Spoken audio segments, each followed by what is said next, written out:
Hello world, I'm coming to you from California today. We're going to have a little chat about some microphones that I like, because I like talking about microphones, and I think that there's a lot of really good microphones on the market that people may or may not be aware of. And I kind of want to focus in on microphones that for me have a lot of value for their price, or they're priced well, or they're priced at a point where the feature set which you pay for is something that is not normally seen at that price point. I don't want to focus necessarily on one specific brand or one specific style of microphone today, but I do have a couple of microphones that I use very often that have been extremely useful to me in many different applications. So I just wanted to highlight those today. There are two of the microphones do happen to be from the same brand, but that's only because it was a coincidence.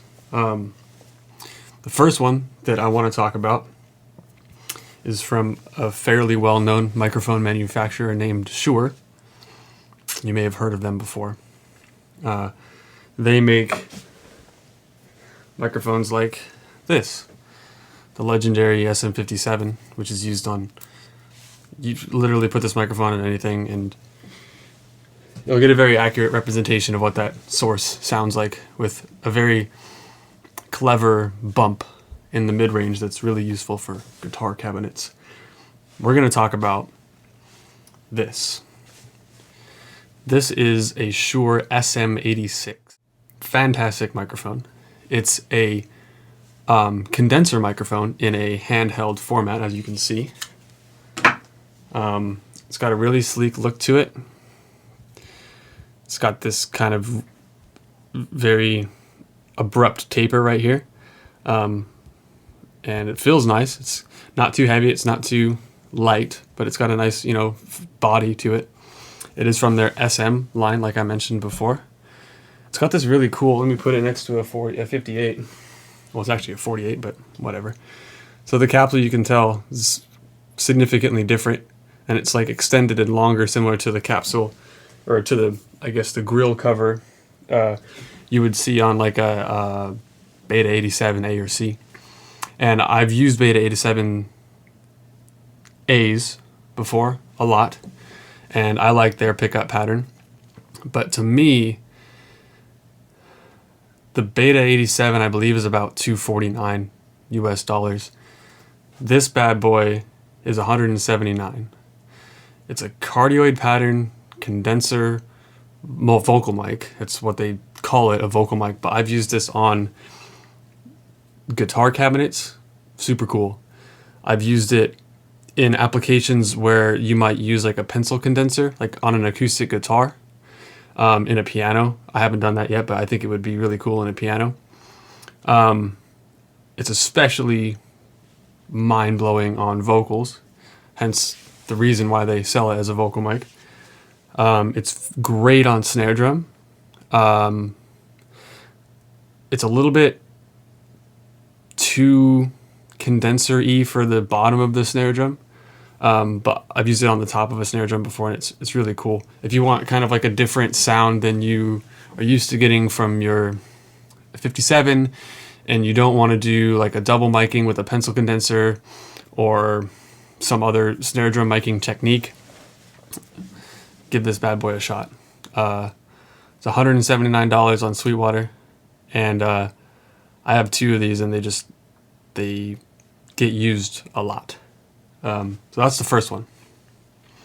Second one we're going to take a peek at is a microphone from a company, SE Electronics. They're a relatively newer-ish company compared to Shure, obviously. And they make microphones that are priced great. And I mean like really great. It's a little bit too much, but it's getting dark. So this is SE Electronics V7. I believe it's a super cardioid pattern dynamic vocal mic. They have V7X, which I think it's V7X. Anyway, they have one that's specifically designed for using on instruments like a guitar cabinet or something like that. But this microphone is $99, and it's really great on a vocal mic, on someone who's singing. It's even better if that person that's singing is a very good singer. We'll do the SM58 comparison. It is quite a bit bigger than an SM58. I'm gonna do like a side-by-side kind of deal. But that doesn't matter. You put it on a clip and whatever, put it on a mic stand, and nobody knows any different. And style points, you know if it's going to come out on the camera. It's got little flats around this ring that is found on the microphone, like this ring right here. This guy has little flats on there, so that when you put it on a counter or on the top of your console, which you can't see. Anyway, sorry, that was probably really loud. It doesn't roll. So I put this guy up here. It's gonna roll off. It's got these it's brilliant. You put it on top of a road case, it doesn't fall off the road case. Super cool. Really cool feature. And I know it's hard to talk about cool features of handheld microphones because they typically don't have any switches, pads, filters, whatever. But that's a cool feature, and it wasn't like necessarily a selling point. The way it sounds fantastic, that's why I bought it. But it's really cool for them to add that feature in there. It was a nice touch. Moving on to number 3. The microphone that you've been hearing this entire time is the SE Electronics. SE Electronics. It's an X1A. It's a large diaphragm condenser microphone. Oh, apologies. Before I move on, I'm going to switch from that microphone that I just said you all were hearing me from over to 2 of the other microphones I talked about, the 2 handheld microphones. So we're going to start off with the Mr. 86, the Shure SM86. Just to recap, it's a condenser microphone that's in a handheld format, cardioid pattern. So I'm going to mute the X1A, and I'm going to start talking through this. I am going through this console just so that I can put a low cut filter on this because I don't want to have a bunch of pops. So the low cut's at 75. 18 dB per octave if people care about that. So here we go. I've tried to match them as closely as possible. So let's give it a shot. This is the Shure SM86. Like I said before, the high pass filter is at 75 Hertz, 18 dB per octave. There's no EQ on the console at all. Everything's flat out. And it's just going from this microphone through this Mackie SR24-4 into a Focusrite Scarlett 2i2 Generation 2, into a MacBook Pro, into Logic. No processing on Logic whatsoever. So now I'm going to switch over to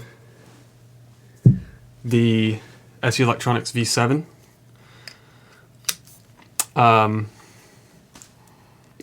This is a dynamic microphone, and I've tried to match them as well. I'm going to leave the low cut filter in just for consistency's sake. This is the SE Electronics V7. It's a dynamic microphone, and it's got these cool flats on the grill so that when you put it on a road case, it doesn't fall down.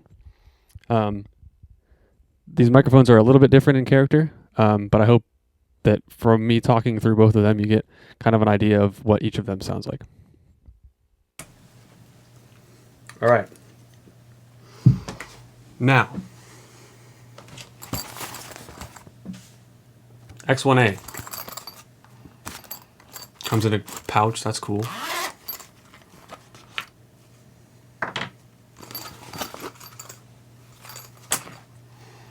So here it is. SE Electronics X1A. It's a large diaphragm condenser microphone with a cardioid pattern. It has a high pass filter right here, and it's got a 20 dB pad on this side. Switchable. Comes with one clip, which is just like the standard clip. It doesn't have a cool spider clip or anything, but I kind of like the way that the body is designed and where the clip is. It's pretty typical, but it lends itself to easy placement. You can, when my microphone is in the clip, as with any microphone, you can rotate it, 360 degrees. So it's cool if you got this weird angle cabinet coming from a mic stand, or if you want to kind of drop it in front of like a kick drum or whatever, put it in front of a tom. It's very easy to maneuver the microphone around, which is super convenient. It sounds great. I've been talking through it this whole time. This is actually the first time that I've ever heard it being recorded. I've heard it in demos and things like that, but this is the first time that I've used it in this type of setting. And it's really cool. It's really transparent. It's really flat. There's no like weird colorations, which is cool. I think there are certain large diaphragm condenser mics that do have some sort of other cool aspect to them, whether it's a tube, whether it's a transistor, if it's a transformer-based microphone. Those all contribute to the color of the sound. And this is really cool for me because if I'm going to go through and add color onto it after, I want something that's not going to influence the way that color is translated onto the printed tracks. I want to have something that comes in as clean as possible. I can put it through a colorate, like a preamp that has coloration, like a Warm Audio. I think it's a WA73, which is like their version of the rendition or take on a Neve 1073 preamp. Or I can put it through like a Dayking, what's it called, Mike? I have it up right now. I can just look. Mic Pre 1 or any Dayking mics are notorious, not notorious, but they're known for being very transparent. So if you want to maintain that transparent sound on like an acoustic guitar, then you can have that. And that's kind of the reason why I bought two of these. Actually, I have a pair. And let's see.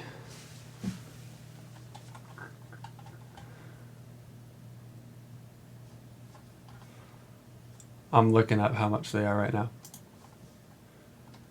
Evidently,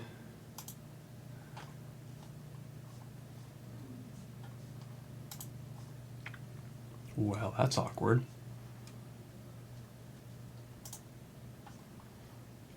Apologies.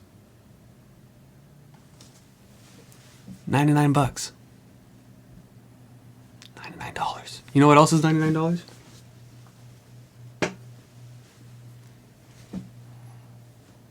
Recognize this? I mean,